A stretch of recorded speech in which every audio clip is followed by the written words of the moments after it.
say. Abhi, just got a thought that at this point, do we consider like Figma make lo-fi? No, it is extremely high fidelity, right? Because it's interactive, you can do things with it. But it's easier. Lo-fi ka definition is what's easiest to make also. No, so this is how I define it. I don't know how the world looks at it. Low fidelity actually means that the amount of faith that you have on that particular system to exactly translate when the developer develops it or engineers it, right? So I don't think it's on the amount of time that you spend on. I think it's the way how it reflects how the last solution looks like. For me, it's like the amount of details it has. Yeah.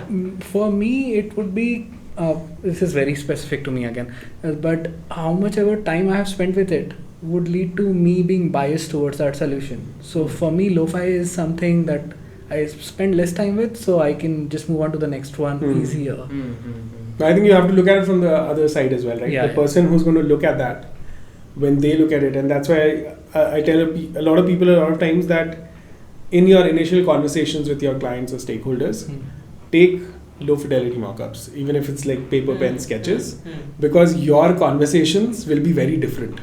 Because the moment you put a decent pixel and a color there, their comment is going to be, why is it this red and not that red? Right? So it's like you're really thinking about that communication bit which I was talking about. Like, what are you communicating to them and what are you expecting as a response is where you can sort of figure this out. That's where the part comes, no? The UI part, which we the CDT, detailed, the detailed and the structural part. We have been experimenting on a process called CDT, which is concept design, detailed design, and then CTD, concept, template, and detailed design. Okay. So what it does is, in the concept design standpoint, you don't really care about how much of a detailing that you add. You don't even care about how the brand looks like.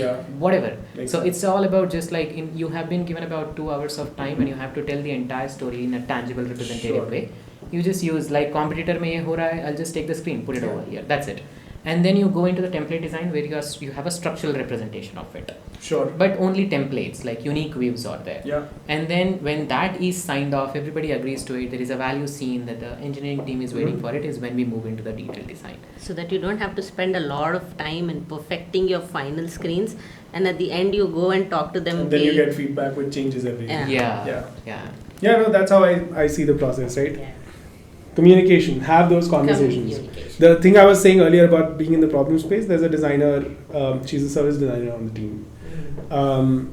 She is on a project for a very long time now, but what I love about how she's been executing,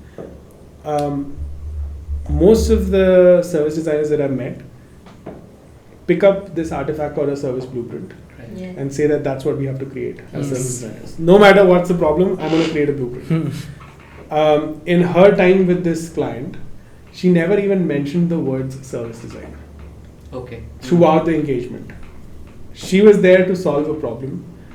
I like to think of it as Batman's utility belt, where he can pull out anything and throw it at the problem. So depending on what's happening, she would figure out whether this needs to be a whiteboarding exercise or just a conversation or a presentation to make people understand, come back to the drawing board.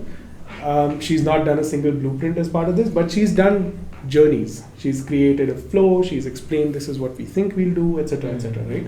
So it was a service design problem, but she did not go with a blueprint in her hand and say, hey, this is what I'm going to give you in the end, right? And that's how we need to look at it in the UX design space as well, the work that we're doing.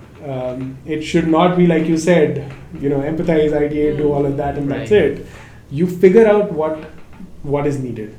So teams could be structured where you're right, someone could just need screens, and that's more of an organization and how they're set up, where they have dedicated visual designers, they have researchers, they have someone else. So you need to figure out what is expected from you and work accordingly. But definitely feel comfortable in the problem space, because the longer you can hold people there, the longer you can have meaningful conversations earlier in the process to get to a point where when you do the final deliverable, people are not like, why did we make this? Right.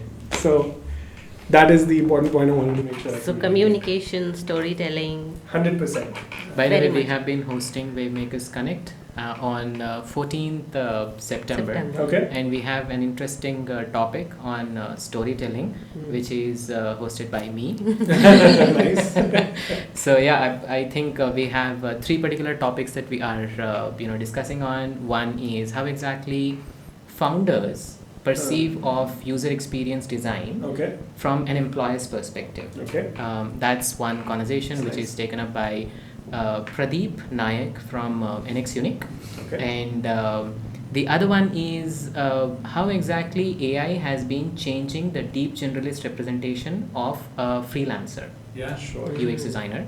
That's one. And the third one is, of course, the most important one. The by me. storytelling. The storytelling part of it.